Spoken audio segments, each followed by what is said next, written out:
80s heat, 80s heat, friendship, laughs, and camaraderie.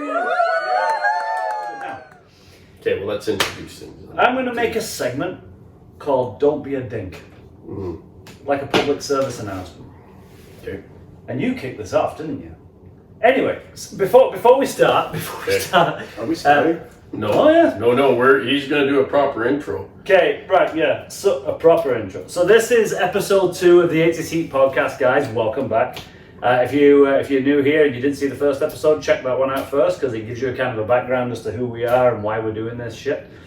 So this is episode 2 and exciting stuff because we're starting our 80s Tough Guy tournament. Big day. Big day. Big day. So it's gonna be a lot of fun. So stay tuned. If you like content like this, drop us a like and all that kind of stuff. Feel free to like, comment and stuff in the comment section down below.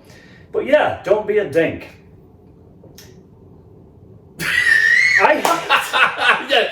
Don't do that. Just don't be a dink. Don't be a dink. Don't be a dink and not hit that like button. Don't be a dink. You really just hit thought that like button. that bit over there, didn't you? I did. Yeah. You can see the brainstorming. Yeah. This is it. The hamster's running on the wheel, fell off a couple times. We're doing this on the fly, guys. I'm already like 3 beers deep. President's Choice beer, by the way. Did they call you after the first one? No, they didn't. If you've noticed, we all have an official 80s Heat beer koozie or non-alcoholic beverage. Jake, where's yours? I lost mine. I had these custom made for everybody at Halloween Heat. And it's good to see that you cherished it as much as I cherished giving it to my friends. You made them black so they blend in. Oh. I've lost them. Yeah. Oh. I wonder where it was going there. Okay. Jesus.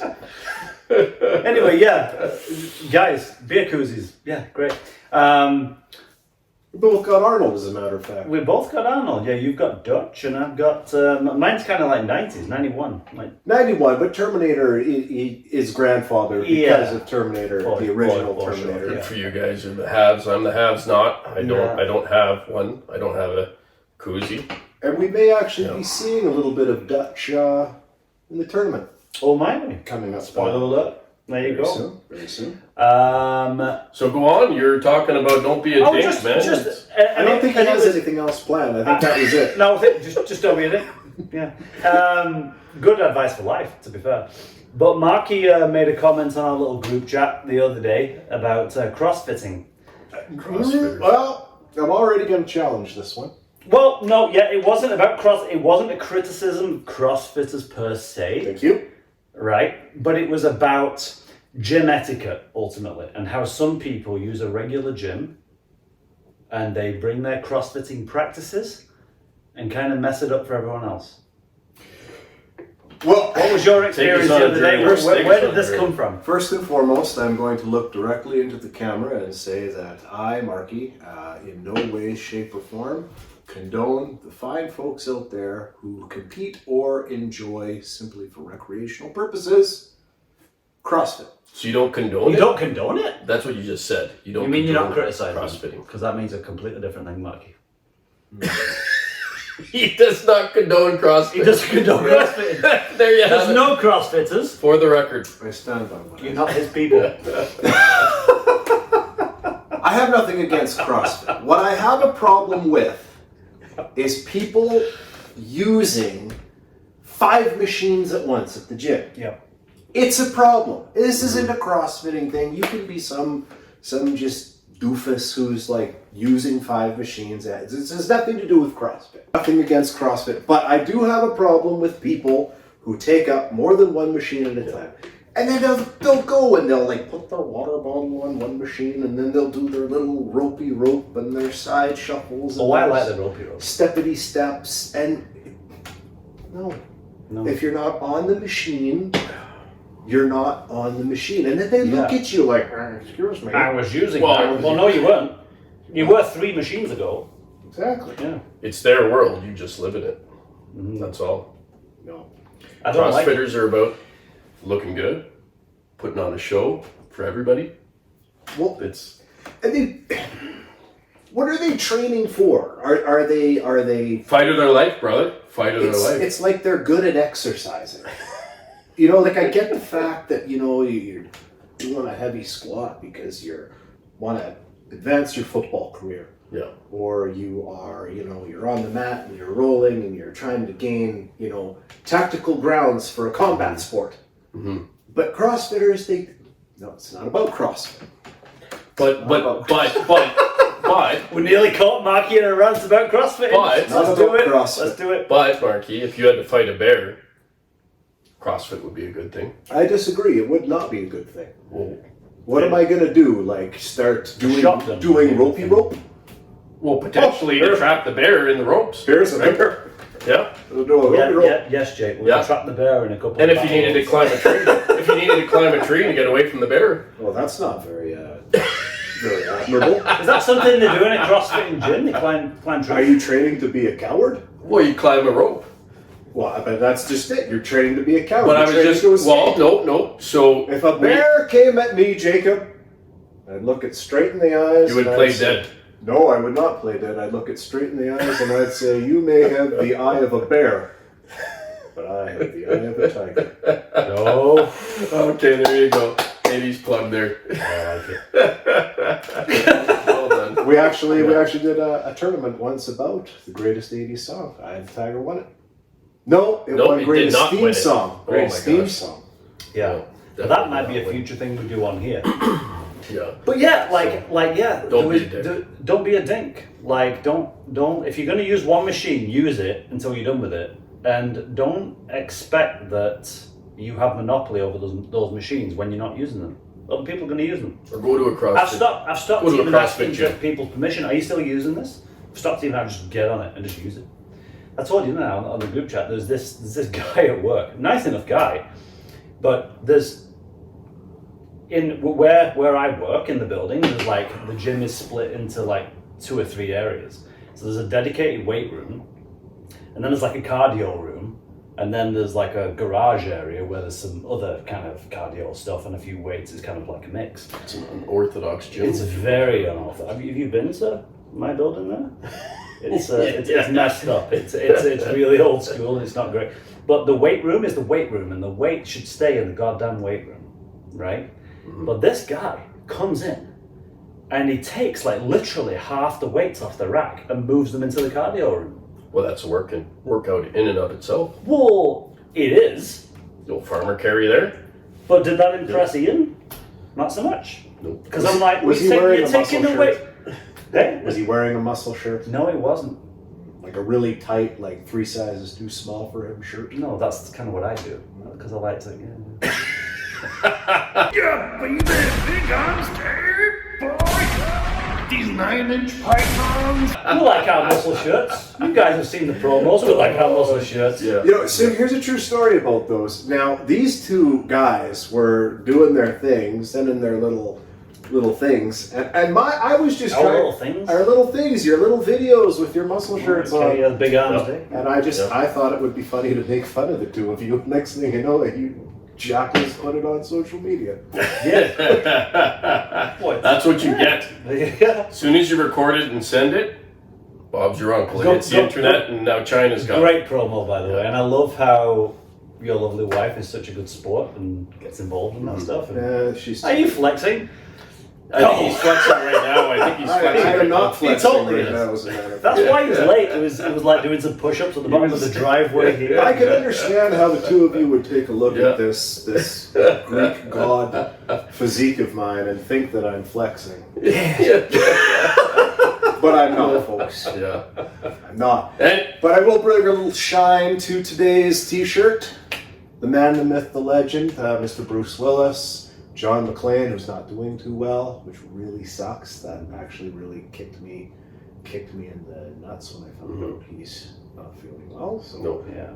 wish Bruce all the best. Yeah, one of the greats. Yeah, really, one of the greats. Bruce Willis did a little something for the action genre, and just as a general, he let society know that a man with a receding hairline can still have a purpose in society. And I thank you for that, Bruce Willis. Because we would have action movies out there, and it was like these guys with these nice coiffs, these professional wrestlers with long flowing locks. Even these two guys over here. Yeah, they look great. Yeah. But Bruce Willis, he came along and he said, no, there's a place out there for the balding man as well. Yeah. For that, Bruce, I say thank you. Okay. Oh. Yeah. So the Rock's bald too. There's lots of Yeah, but we action probably heroes. wouldn't have even had The Rock if it wasn't for Bruce Willis. he- The Rock would have given up. His wrestling career never would have started if Bruce Willis hadn't have done Die Hard.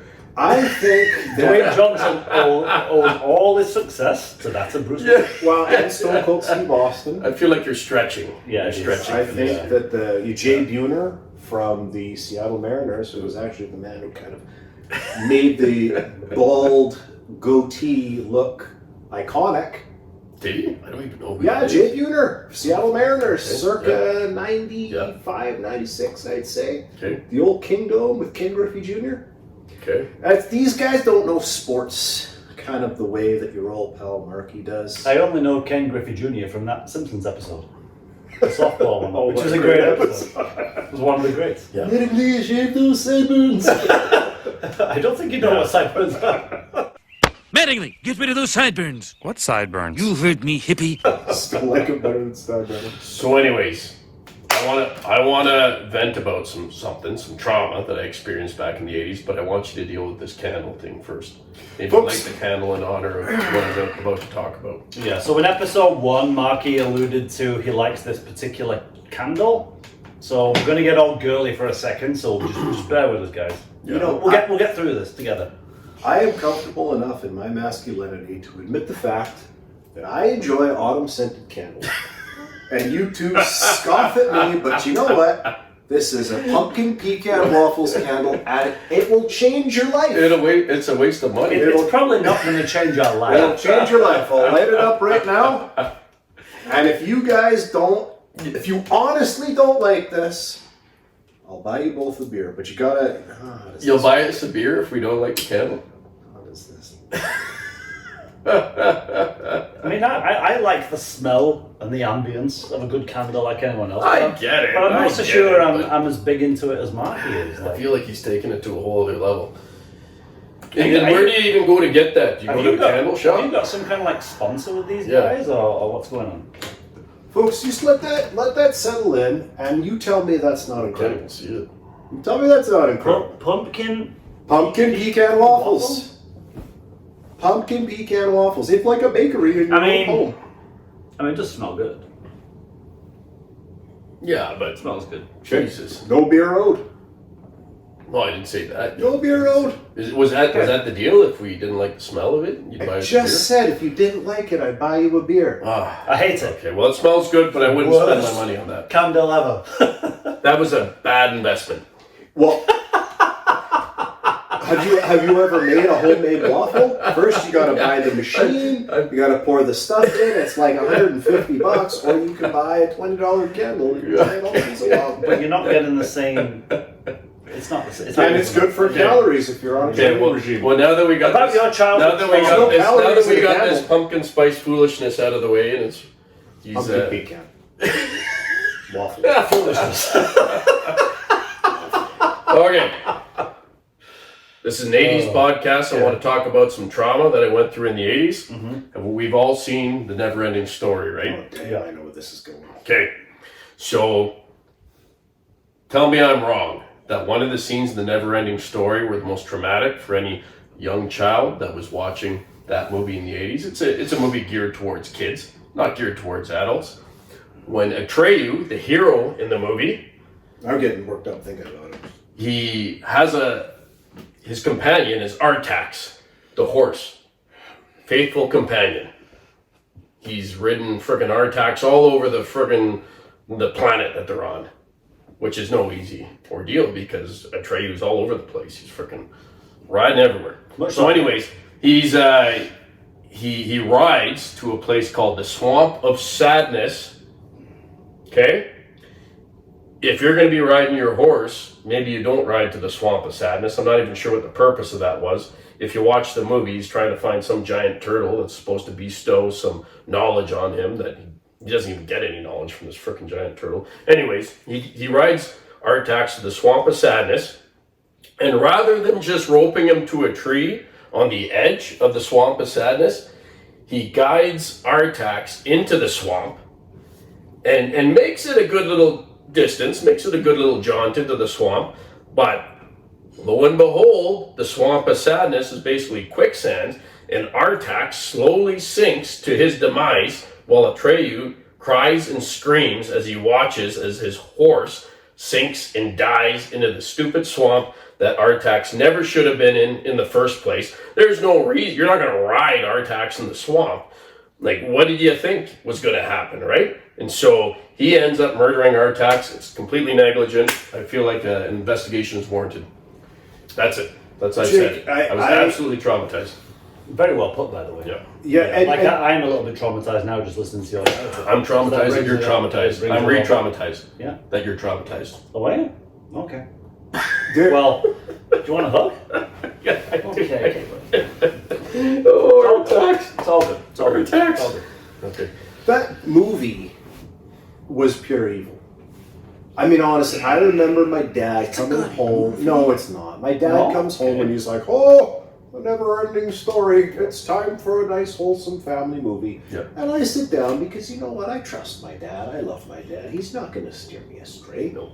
However. Yeah. And same thing. I'm watching this freaking movie, and immediately you're drawn to the horse. Who doesn't love a horse? Good horse. Who doesn't love a horse? It's like a Good horse. A boy and his dog, a boy and his horse. A horse is it's a noble animal. Mm-hmm. It's A big, graceful, beautiful animal. and it's freaking going down. That's made to serve. It's made to serve its guy. And I remember looking at my dad like, what the heck?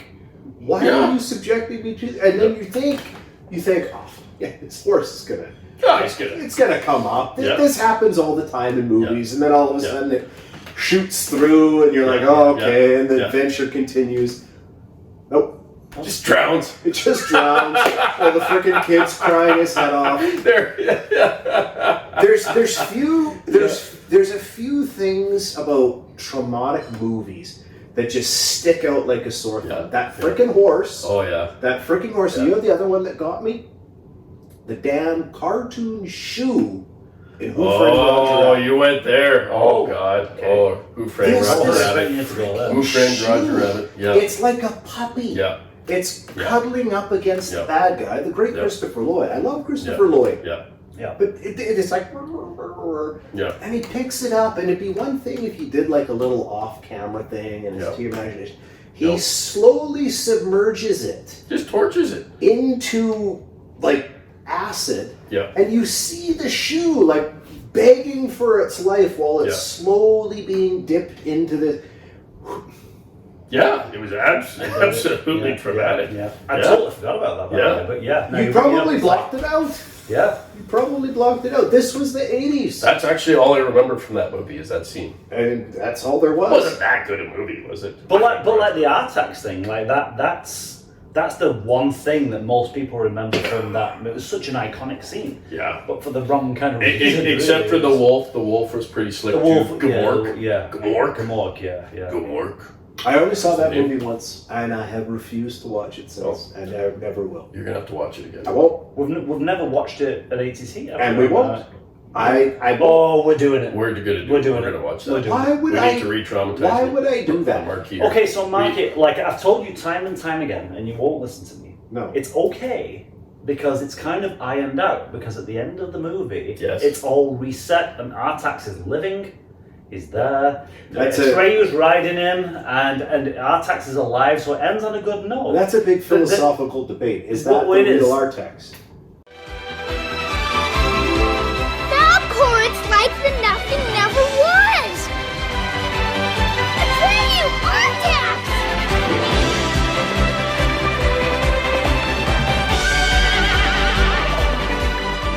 Mmm. Is that the real? Yeah. It's like when we teleport. Is it the Yeah. same person? Yeah. I challenge that was really Artax. So I don't know. I think you're meant to believe that it is. It's just everything's been reset. right? And it's ATREYU on Artax. It's the same ATREYU, like with the same memories doing this at the end, right? It's the same guy. Yeah. Same one. ATREYU, Artax! There's a lot wrong with that movie. Remember this scene where No. ATREYU has to walk through those two statues? And he's trying to get to the end point here. And there's these two big gold statues, and he watches this chivalrous knight ride a horse through the statues. And then these statues shoot these frickin' laser beams out, and it kills the frickin' knight. And then ATREYU goes through, and he has to frickin' do some frickin' CrossFit shit and flip over the frickin' laser beams that are coming down. And he gets through, he frickin' dodges them. But I always thought to myself, why wouldn't he just walk behind the statues? Like, why would he walk down the middle of the statues? Because there wasn't a fence barrier or anything. He could have just walked around. ATREYU was an idiot. Well, he drowned his horse. He could have walked around the swamp of sadness. ATREYU was just like, oh, let's go right through everything. Hey, Artax, you'll be good. You can swim, right? You're a horse. You know what? Even if Artax had survived the swamp of sadness, freaking ATREYU would have just put it through the middle of the thing anyway. And I feel like destined to die. I feel like knowing it was the swamp of sadness, like he probably should have maybe planned a little bit and created a safety plan with the horse. Like, okay, if we go into the swamp of sadness, and it's called the swamp of sadness for good reason, probably. Like, people are pretty sad when they're in the middle of it because they're sinking and dying. It's called the swamp of happiness. Yeah, if it was the swamp of happiness, I would do my utmost to circumvent that swamp. Yeah. I would. Yeah. Yeah. There has to. It can only be so big. There has to be a way around the swamp of sadness. There has to be. And he didn't even get anything out of it at the end. His horse drowned, and this big stupid turtle didn't give him anything other than you're fucked because the nothing's coming. And that was it. So he drowned his horse for nothing. Is that it then? Is ATREYU like the worst hero in the history of Poor planning. Poor planning. Worst hero in the history of... He's got to be up there. In his defense, he was probably like 13. I don't care. You mean to tell me that when you're 13 years old... No excuse. I had pets when I was 8. And I'd be like, you know what wouldn't be a good idea? Tossing my cat into the swamp of sadness. Into the swamp of sadness. You would not do that. I would not do that. Let's see what happens. ATREYU gets no quarter with me. Yeah, okay. Well, I guess that's what happens. ATREYU gets a thumbs down. He's a big fucking thumbs down. He's not a hero. He's not a hero. Oh, that's big. Marky hardly ever swears. I don't swear. Yeah. But when it comes to the never-ending story, Yeah. that's a hot button issue for me. So say it again. I can't. So he was careless. He drowned his horse. Then he's a CrossFitter clearly because he chose to go through the statues that shoot the frickin' laser beams and did like some flip madness thing that a CrossFitter would do. Laser beams. And he's just a show off. He's a show off that doesn't give a crap about his pets. There it is. Fuck you, ATREYU.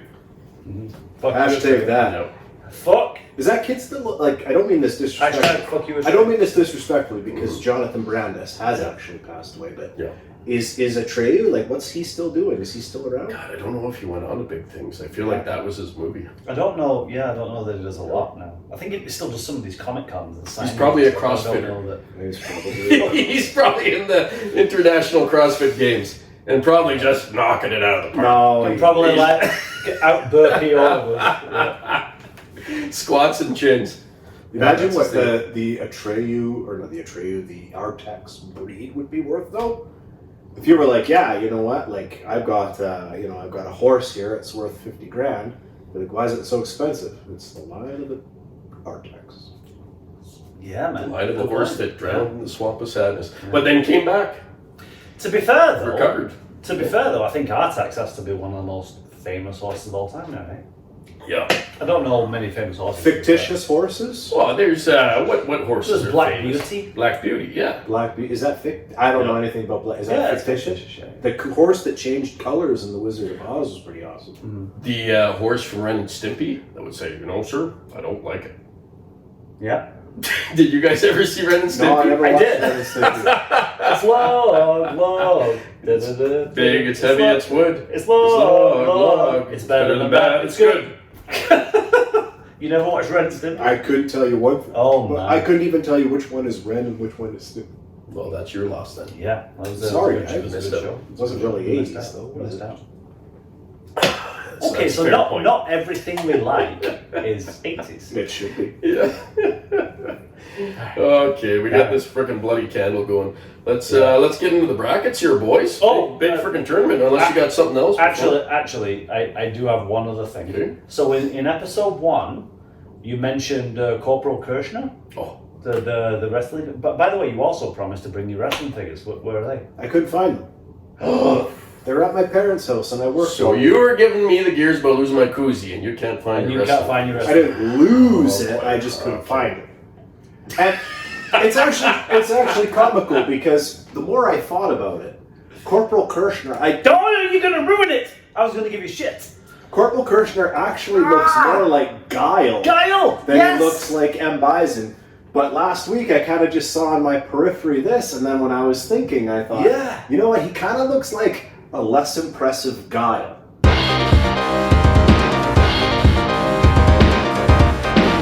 Yeah. With an M. Bison hat. His attire was exactly like Guile. So now you've got to think. Was he jacked? Like, look at Guile's freaking arms there. Yeah. Freaking Guile- monstrous. yeah. The veins. Guile's amazing. I don't know if the camera's But gonna that- pick up but that- Guile. Well, yeah, we can show it later. But Guile, his attire is exactly like Corporal Kurchner. Like the dog tags, the green, the green top. How did the camel Corporal pants, the Kurchner not boots. have a tried greater The impact on only thing wrestling? different is the hair. You tried to set me up for failure, and you had your opportunity. You could have spoken first, made your point, and I would have tasted the bitter taste of crow. But instead, I got to go first, redeemed myself, Fair play. I thought victory. I had Okay. him. I thought I had him. Okay. Anyway, tournament. Tournament. The tournament. Tournament. It's a big deal. Yeah, so, I mean, as we discussed, I won't belabor the rules, but a quick recap. Yeah, it's important. The tournament People need to know. is 2 combatants in a octagon setting, close quarters essentially. No weapons, no armor, must be mortal, no superpowers, and I'm missing something. There's no so I wasn't listening. But there's no enhancements. Yeah, must be mortal. Well, they could be on the gear. They could be on the gear. They could be on the Yeah. sauce. They could be on yeah, the gear. but no other enhancements. They've got to be mortal. They've got Oh, to it has to be 80s. 80s fictional characters. It has to be a fictional character. No That was the weapons. deal. Yeah. Octagon style arena. Fictional character, because Jake, being Jake, was like, oh, where's Chuck Norris? Well, where is he? Chuck Norris I'm isn't still- fictitious. Chuck Norris is the real deal. Okay. And I remember the movie, bringing it all back, the movie where he played himself was the 90s film Sidekicks, which featured Jonathan Brandis from The Neverending Story. Wow. I don't know if he was that tough in that movie. He was Chuck Norris. Wow, if the sidekicks, frick. He was Like Chuck I did. Norris. He Wow. won the tournament against that other guy. Sidekicks was not a good movie. It was clearly 90s. But we're gonna start the tournament. We're gonna bury down here, and we're gonna start with the Ric Flair division. Ooh. Now, as a Good matter of division. fact, Ian, you have a whole bunch of Funko Pops here. Oh, you're And gonna you've mess. got Are you Ric gonna mess Flair. with his? He's gonna Oh, oh Jesus! Oh boy. There we go. Okay. Oh boy. At least it wasn't like Jenga, and you grabbed it from There's the bottom and on top. the Ric Flair division. Yep, he's gonna block Yeah. me out. Yeah. Yep. Yeah. Ric Flair division. Yep. What? Hey guys, I'm on the Marky camera. yeah. I'll stay here. This is my camera. I just for the record here, folks. I'll move this. I'm good that way. I sit over here not because I'm trying to popinjay, but I sit in this brown chair. This brown chair has essentially been my chair since the inception of ABC. I don't know if anybody ever watched Frasier, but Martin Crane No. had this old chair, and like a nuclear bomb could go off, and he would be sitting in his chair. So That's just your chair now. when your beautiful wife decides to redo this entire house, it's a lovely house. I don't know why she would, but if she ever decides to redo the entire place, this chair stinks. So Marky's in that chair because nobody else wants to sit in that chair. Well, And so After he me, sits in that chair. after me being in this chair for as long as I have, nobody else wants to sit. well, that chair was made by one of my wife's. Was it a granddad or his dad? Like it's a family like heirloom. So it's fitting that I'm the Yeah. one that has. Yes. Yeah. Fair enough. Well, that's the Okay. that's the Marky Well, chair. Who's fighting? Who are we up? Well, Who's up? Yeah, Let's go. so the first Round one. round Flair, the Ric Flair division. I put a little themes. The themes aren't massively connected to the tournament because we don't want to create themes so much of a priority that now we're compromising realistic brackets, right? Mm-hmm. But the first matchup is going to be sort of military. People have served their country. Thank you for your service. Thank you for your service. Yep. That's actually a shoot. I think we can all say we have nothing but love and respect for our Yep. our Vets. our vets. Yep. Yeah, this is a very pro military To the group vets. here. These guys The vets. gave their lives, and we love you and respect you for it. So we're gonna have. What's your shirt there saying, mister? John J. Rambo. John J. Rambo. Rambo. Mission accomplished. Rambo Okay. is going to be taking on Bennett from Commando. Commando. Holy Commando. jeez. Okay. Right. Okay. Okay. So this is Asshole. it was an asshole. Mhm. Let's kick it off. Ian, why don't you don't have to go straight into your vote. Why don't you just tell us a little bit about your take of Bennett, your impact, the impact that Bennett has had through the wonderful world of cinema. What does Bennett mean to you? Who is Bennett? Well, Bennett, is a kind of one-hit wonder, right? Obviously, because of Commando. The other one is John Rambo, and he's like multiple movies, or like five movies, right? Bennett, do you just want me to comment on Bennett or Bennett and Rambo? Well, you can do both if you want. Okay. Just taking the show over okay. here. Whatever. Okay, no. Well, Bennett is. If we're just talking about Bennett, Why don't you just tell us who should win the whole tournament, Ian? Ian's written down notes. He's got notes. I've written a few notes. One thing you'll He's learn. got, Ian's got notes. Oh, God, Look at damn this. it. Look at this. Yeah. I wrote some notes. Yeah. You'll learn a thing I about even printed Ian. off a Wikipedia thing on John Rambo. Respect. Just because it's got like all these. Look at it's got all these Wikipedia. like. Yeah, I did. Of course I did, buddy. Holy Jesus. Just because I take this shit seriously. so- Apparently. Yeah, it's got all these like military accomplishments, like all these like medals and shit. I respect that. So yeah, like we'll go through that. The man of a thousand respect that. one-holes. We'll absolutely go through that. The arm drag. But okay, so if I'm just talking about Bennett, Bennett was a complete psychopath, complete asshole, like willing to kidnap a young child of a guy who kicked him out of a unit. So he's just hell bent on revenge. Like John Matrix kicked in the movie Commando, you guys probably know. Sorry, John Matrix kicked Bennett out of the unit for enjoying killing too much, I believe was the reason. Because he's just a complete psychopath. He's just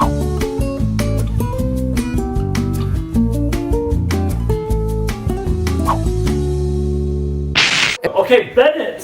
What do you think about Bennett, Jake? Yeah, I'll tell you what I think about Bennett. Did you guys get Tell bigger, us what you bigger think all about of a it. sudden, by the way? Did we get bigger? Did It's we? like, this is typical Ian and Jake. They're like, oh, you know what? We need more of a close-up on themselves. We'll put Brian, old Marky, at the far back corner there, and we'll accentuate our, Okay. What are you talking about? You get a Yeah. camera all to yourself over there. What the fuck? Just saying. I'll tell you what I think about Bennett.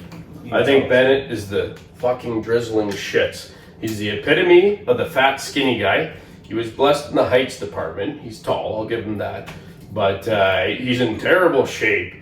Throughout the movie, he's wearing like some ridiculous form of chainmail or something that, I don't know, he saw in a medieval times movie and he thought, well, that'll help him. but it doesn't. It doesn't make him look any tougher. And he reminds me of that distant uncle that lives in frickin' northern Saskatchewan, and you only see at family reunions.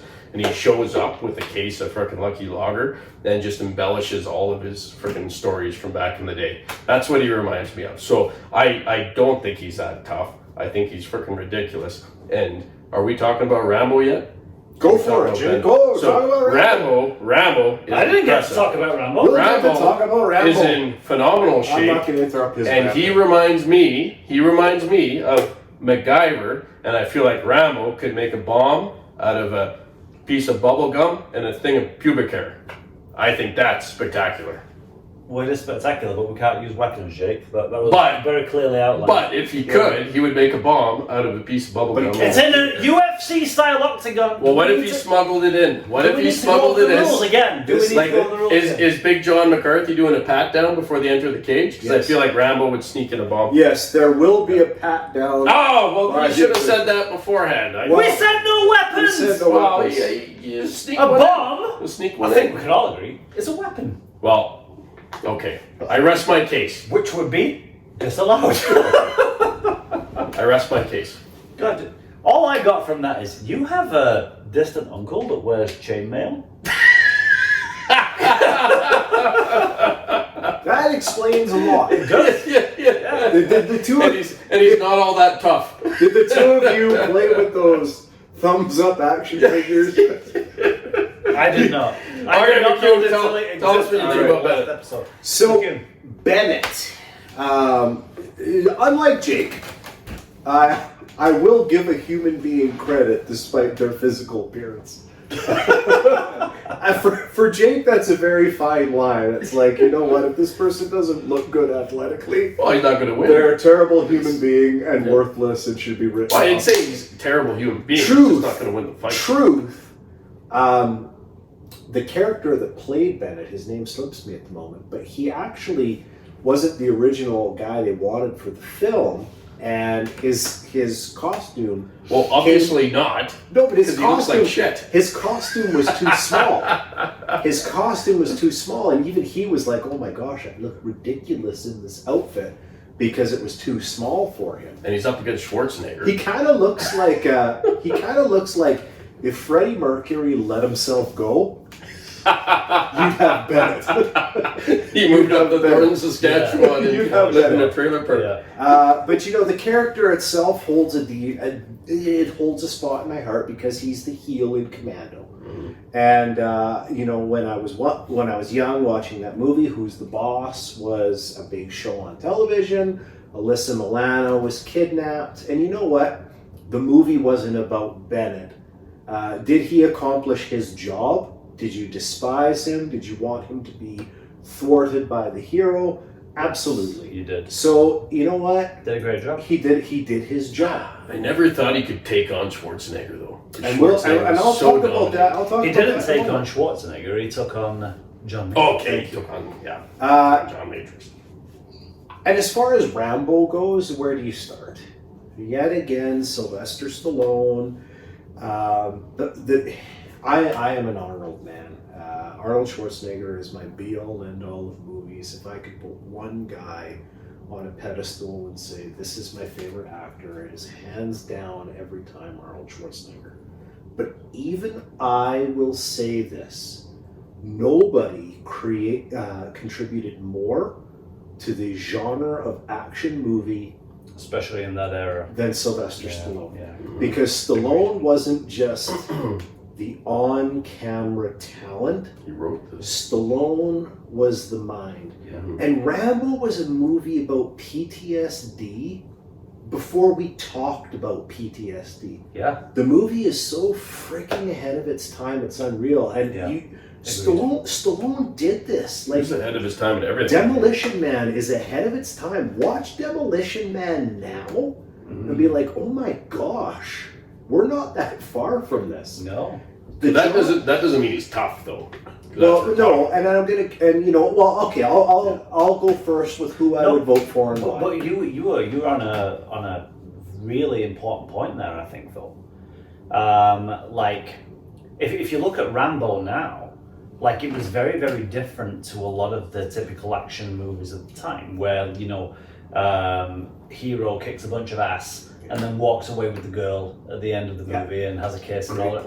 This was this guy who was like just traumatized. He's got mental issues. He has visions of himself being tortured and like cut open by the Vietnamese, right? And then he just loses his shit and goes into defense mode, and that's his PTSD kicking in. That was a really deep issue that, as a kid, when I was watching, I didn't even realize how deep an issue that was. And then it goes on to a really destructive thing where he's blowing up gas stations and all the rest of it. And at the end, they kind of like bring him in to help him, and it's not your typical walk off into the sunset action hero thing. It's a really deep movie. It's a beautiful movie. Agreed. And find me a kid that didn't tie that red band around their head. In the exact fashion of iconic. Sure. Man. Yeah. Iconic. If you were walking into a frickin' tilt, you were tying the RAMBO band around your head. But that was the thing about Stallone, though. And to me, that's the thing that set Stallone apart from everybody else. Was the red headband? Yes, Jim. The red headband. that is fair. The red headband. No, but sorry, I just got images of Hot Shots Part 2. Great movie, by the way. Yeah. So many action movies, not just in the 1980s, but right up until now, that it's very one note. You've got an action character, they're jacked to the nines, they're awesome, and I love them for it. We talked about how sometimes you just want to watch a popcorn movie. Yeah. But Stallone always brought an element of vulnerability to his characters. Rocky was vulnerable. Rambo was vulnerable, and you related to that. Yeah. And I think that's the beauty of Sylvester Stallone, and I think that his impact on cinema is grossly underrated, because he created characters and he told stories that were ahead of their time, that were emotionally impactful. Mm-hmm. But a lot of people just kind of brush him aside and say, well, he's an action guy. And if you actually look up Stallone and what he's done and what he's been through, the man's an absolute gem. Yeah, he is. So We could go. In future episodes, we'll go a lot more into stuff like this, because we are nerds and we'll talk about this forever. Who's but tougher?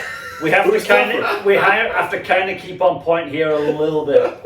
So who it comes down to for me, we'll go in kind of reverse order here now. I don't discredit Bennett. There's a big butt coming. Bennett is military trained. Yeah. The guy's been in the mud. He spilled the blood. He's a badass dude.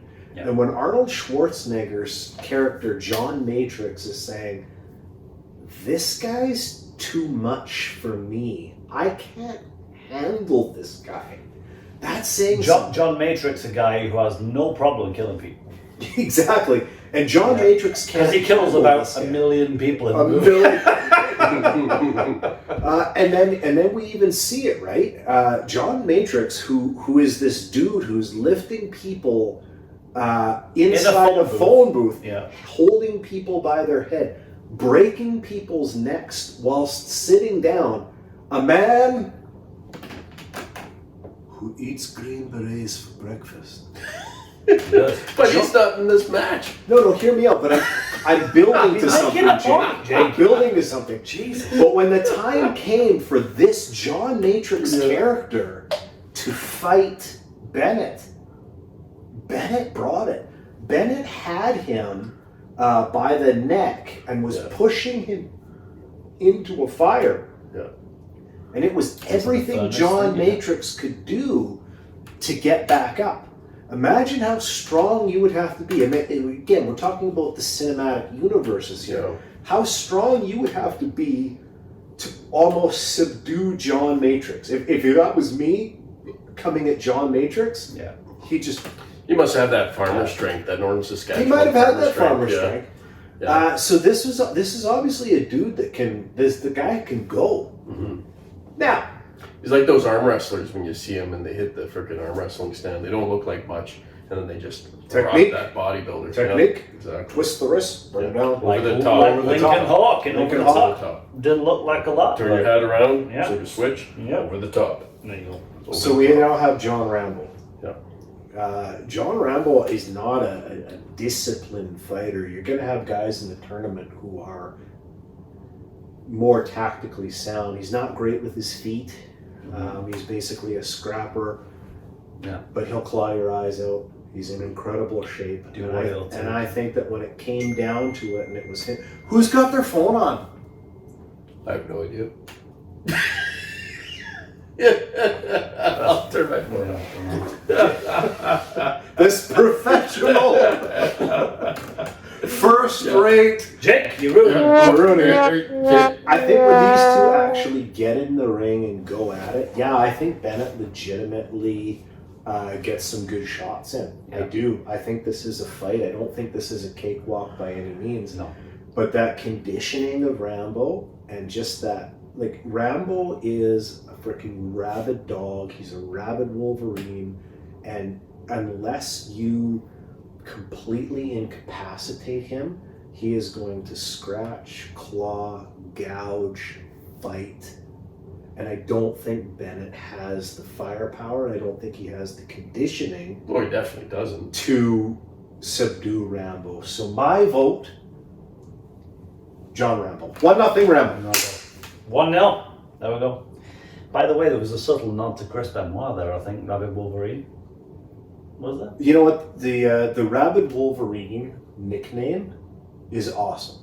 And the Chris Benoit package and everything about Chris Benoit, the character, the music, the character, everything was awesome. Yeah. What?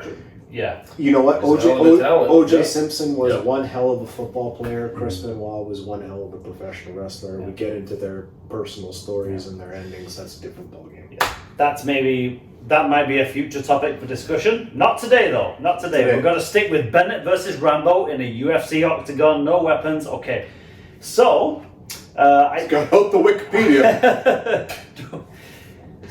well, the Wikipedia says that his John Rambo's personal decoration, he had a Medal of Honor. You're not going through all of his personal declarations. Okay, Are you what- going to vote or is Wikipedia going to vote? Okay, well, I'm going to vote. But I will say that he's a Green Beret. He had 59 confirmed kills prior to the movies. I know a guy who eats green berets for breakfast. Yeah, John. Bennett. No, John Mitchell. 2 silver stars, 4 bronze stars, 4 purple hearts, a Medal of Honor, and a whole bunch of other accolades according to Wikipedia. Partridge and pear tree. But so the stats for Rambo, he's 5'10", 215 pounds, but that's 215 pounds of lean muscle. Respect for bringing in the stats, Ian. So I like that. 5'10", Good like work. I'm 5'10", and I do not weigh 215 pounds, 215. and he's just lean, like no body fat. So that's muscle weighs heavier than fat. We know he's just a jacked fighting machine. This guy. So are those pro wrestling stats or is that Wikipedia? No, stats? no. This is the various things. True to form. Wikipedia, Villains Wiki. So like Did you have a weigh-in before this match? Was there a weigh-in? Shut up, Jake. Hashtag shut up, Jake. It's now time to remind everybody. We don't know for sure those stats are accurate. Hashtag shut up. These are, if you look them up, guys. Bennett wouldn't have done a weigh-in because he would have still been broke. Okay, so Rambo, shut up, Jake. So Rambo is 5'10", Bennett is 6'1". So Rambo's giving up maybe what, 3 inches to Bennett? 3 inches is a lot. But Bennett is 235. That's what she said. He gave up 3 inches, well, probably, because we Bennett's gonna- so bloody tall. He's 6'1". Yeah. But Bennett is 235 pounds. So Rambo is giving up 20 pounds in body weight to this guy. And 3 inches. Yeah. But what I'll say is, So Rambo, obviously, you know his military accolades. Bennett, though, Bennett was in. How does he stack up against Ron Jeremy? He gives up a lot more. Good thing he's not fighting Ron Jeremy. I'm sure it does get a little cold in the octagon. Oh, okay, well, Sorry, respect to yeah. Bennett, though. Sorry, Jesus Yeah, Christ. don't hate the player, hate the game. If he's hung like a horse, it's Yes. I'm not so sure cock size is a factor in this. You know who else is fight hung like a that horse? Artax. Oh, fuck. Yeah. Okay. Just let me know when you're done. Okay. Sorry. Yeah, we're done. Fucking We're hell, done. Jesus We're done. Christ. Okay. Carry on. Sorry, guys. Carry on. Jesus Christ. All right. So Rambo. Rambo shows no mercy in combat, and is almost superhumanly aware and efficient. Is what I wrote. Yeah. He is a born warrior. So, for example, in Rambo 3, he goes to Thailand and he engages just to earn some extra coin, like engages in the stick fighting just to test himself. Yeah. So this guy is like just a natural born warrior. He just wants to fight. He just loves fighting, right? He's very well conditioned. You just have to look at the guy, like he's just ripped and jacked and just looks amazing. Very important for Jake. Yeah, Mm-hmm. big thing for you, yeah. You know, he doesn't look like he's had the ability or taken the time to take it easy and put his feet up and watch a movie or whatever. He's a warrior. He's always going. Whereas Bennett, this is where I'm going to switch it, looks like, to Jake's point, like a bit of a skinny fat guy. He looks like he's engaged in some creature comforts. He's not as defined. His shoulders, compared for his height and weight and everything, are relatively small. He's got a bit of a gut, so he looks like he kind of engages in. Do we have his stats? He didn't show up for the weigh-in, did he? Well, I've just told you his Well, stats. in his 235 defense, pounds. 235 pounds. in his defense, he was writing Bohemian Rhapsody. Yeah. Great song. In his chainmail. Great song. One thing I've got with Rambo though in this matchup, he's acrobatic and agile. Like for example, like he climbs trees. I can't imagine Bennett climbing trees. Like CrossFit. Maybe with a And ladder. that wouldn't. And you might say, well, it's an octagon. He's not climbing trees, but that speaks to his agility and athleticism, right? If you can do that, you probably got an upper hand on the other guy, right?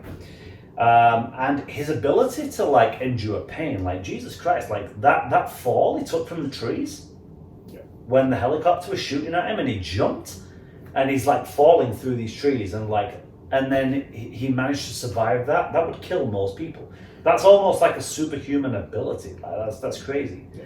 He took a horrendous tumble in First Blood there, and he was tortured by the Vietnamese as well. So he's like got a ridiculously high tolerance to pain. Yeah. We know that, right? So he's no stranger to pain. And he's super strong. Like in later movies, which may or may not be counted, but it's still because it's like after the 80s. Sure, that's fair. But like he rips people's throats out with his bare hands. Like this is a killer. And he has no problem with it. Like he can kill you with his bare hands. Mm-hmm. And we're talking about a bare-handed, no weapons fight here. Mm-hmm. Bennett is also like he was in an elite bunch of like commandos. And he's, according to Villains Wiki, is an expert in hand-to-hand combat. Again, 6'1", 235 pounds, is a big unit. Matrix kicked Bennett out of the unit for enjoying killing too much. And that's shown when he gets almost turned on. Like when Matrix kind of challenges him. Matrix takes a shot to the shoulder and then he's like, well, I'm screwed here because Bennett's got the gun and I don't.